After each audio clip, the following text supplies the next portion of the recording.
Hello everybody, namaskaram. A very fabulous Women's Day to all of us. 23 అద్భుతమైనటువంటి ఒక concept. Raj గారు నిజాయితీ గల ఫిల్మ్ మేకర్ అండి. Is a very honest film maker. మనం దాన్ని సినిమా రూపంలోనే చూడొచ్చు. వ్యక్తిగతంగా వాళ్ళు ఏమిటి, ఏ ఆదర్శాలని వాళ్ళు ఉపయోగించుకుని ఏ ఆదర్శాలని వాళ్ళు చెప్పాలనుకుంటున్నారు, ఇవన్నీ తర్వాత ఆ ఆదర్శాలన్నీ తెరపై కనిపించడం అనేది మాత్రమే రాజ్ గారి ప్రత్యేకత. So I'm really humbled and honoured. అత్యద్భుతమైనటువంటి ఒక సినిమా తీసినందుకు, ఆ సినిమాలో నాకు మళ్ళీ ఒక భాగం నేను తిరిగి ఆ క్యారెక్టర్ చేయడానికి అనుకూలంగా ఉండేంత వరకు వెయిట్ చేసి ఆ క్యారెక్టర్ నాకు ఇవ్వడం. Thank you so much Raj garu for the belief in me. And Beena garu మళ్ళీ ఇందాక చెప్పినట్టు ఆ వ్యక్తులు, వారి ఆదర్శాలు, వారి జీవితాలు ఇలా వారి వర్క్ కనిపిస్తుంది. వ్యాస్ గారి రూపంలోనో ఇంకెవరి రూపంలోనో బీనా గారి వర్క్ కనిపిస్తుంది.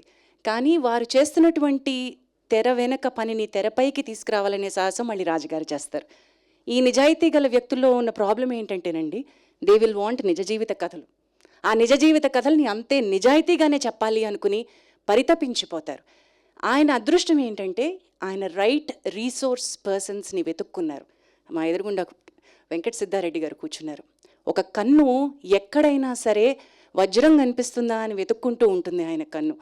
సో ఒక రిసోర్స్ పర్సన్ని వెతుక్కోవడం, అక్కడి నుంచి లక్ష్మణ్ నీలే గారు లాంటి ఒక తెలంగాణ గర్వించదగ్గ ఆర్టిస్ట్ ఇలాంటి సినిమాలకి ప్రొడక్షన్ డిజైన్ చేయడం ఏంటి, ఈ మహేష్ గంగిమళ లాంటి వ్యక్తులు, ఆల్ దీస్ వండర్ఫుల్ రీసోర్స్ పీపుల్ని పక్కన పెట్టుకుని, అమ్ముల పొదిలో మార్క్ రాబిన్ లాంటి వ్యక్తిని పెట్టుకుని, వీళ్ళందరినీ పెట్టుకుని ఈయన అస్త్రాల్ని సంధిస్తాడండి.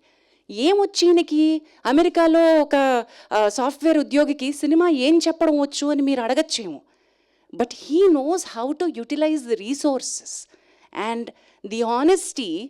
ఒకటి చెప్తానండి, ఆనెస్టీగా అంటే నిజాయితీకి పవర్ ఉంది, హైప్కి వల్నరబిలిటీ, ప్రెషర్ ఉంది. ఏదైతే మీరు 1000 కోట్లు 100 కోట్లు హైప్ తీసుకొస్తారో, నిజమైన కథే కావచ్చు, హైప్ ఎప్పుడైతే ఇస్తారో అది ప్రెషర్ కింద క్రంబుల్ అయిపోతుంది. నిజాయితీగా ఆనెస్ట్గా ఎప్పుడైతే కథ చెప్తారో ఆయనకి పవర్ ఉంటుందండి. ఈరోజు ఇక్కడ సెలబ్రిటీస్ ఎవరు లేరు, it is only the team. ఈరోజు ఇక్కడ గర్వంగా చెప్తున్నా 23 టీమ్ మాత్రమే మాట్లాడుతుంది. We don't require anybody else to come and endorse us. ఈ సినిమాలో దమ్ముంది, నిజాయితీ ఉంది అని నమ్మేటువంటి ప్రేక్షకుడు వెతుక్కుని వస్తాడు. మా మల్లేశం సినిమా అన్ఫార్చునేట్లీ ఈ టాక్టిక్స్ రానటువంటి టైంలో, ఏదైతే మన మీడియా స్ట్రాటజీస్ లేనటువంటి టైంలో సరిగ్గా ఆ సినిమాని రిలీజ్ చేయడానికి కావాల్సినటువంటివి పారామీటర్స్ రాజుగారికి అది ఫస్ట్ సినిమా అవ్వడంతో, అప్పటికి ఇప్పటికీ రాజుగారి మాటలు కానీ ఆయన కైండ్ ఆఫ్ విజన్ కానీ కొంచెం స్లైట్లీ బెటర్ అయ్యారు. అంతకుముందు అసలు మునిలాగా మాట్లాడేవారు కాదు. Now is able to speak at least. So అద్భుతమైనటువంటి తెలంగాణ చరిత్రలో నిలిచిపోయేటువంటి అద్భుతమైన సినిమా మల్లేశం మనం థియేటర్లో చూపించలేకపోయాం. ఈరోజు ఒక్కసారి ఓటీటీ ప్లాట్ఫామ్స్కి వెళ్ళి ఆ సినిమా చూడండి, గుండె ఉప్పొంగిపోతుంది.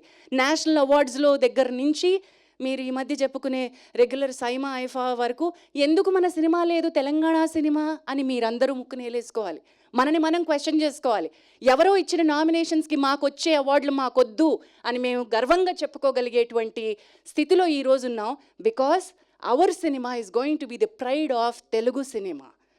ఈ 23 ఈజ్ ఆల్సో సచ్ చరిత్రలో నిలిచిపోయే గొప్ప cinema. Look at these powerful రా ఎమోషన్స్. ఆ పోస్టర్ చదవండి, అందరూ సమానమే కానీ ఇంకొంతమంది ఎక్కువ సమానం. సో జార్జ్ ఆర్వెల్ గారి అన్ని సినిమాలు సమానం మా మీడియా మిత్రుల దృష్టిలో, కానీ కొన్ని సినిమాలు ఒక రకమైన సమానం.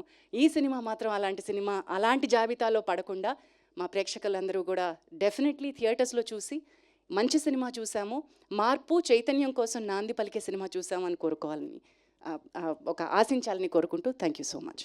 వావ్.